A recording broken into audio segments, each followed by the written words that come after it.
இப்ப இவரு வந்து ஒரு குறிப்பிட்ட ஜாதிக்கு மட்டும் தான் வந்தாரையா? அப்படி எல்லாம் கிடையாதுயா. குறிப்பிட்ட சாதிக்கு அவர் வரவே இல்லை. எப்படி அந்த 18 ஜாதி ஜாதிக்கு வந்திருக்கிறாரு? நீங்க பட்டியலிட முடியுமா? பட்டியலிட முடியும்.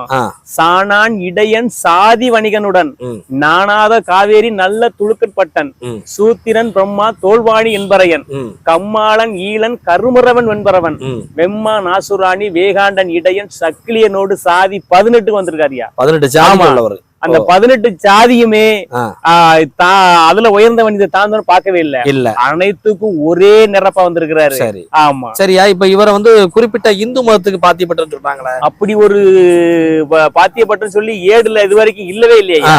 அப்படி ஏடுல எங்க ஐயா வைகுண்ட பெருமாள் ஏடுல சொல்லவே இல்லையே இந்து சமுதாயத்துக்கு பாத்தியப்பட்டதுன்னு சொல்லி. இந்து சமுதாயத்துக்கு பாத்தியப்பட்டது இருக்கு. ஆனா அது சிவபெருமான் இருக்காரு, முருகன் இருக்காரு, மத்த பெருமாள் இருக்காரு. அது வேணா இந்து சமுதாயத்துக்கு பாத்தியப்பட்டது வேணா சொல்லலாம். இதை சொல்ல முடியாது.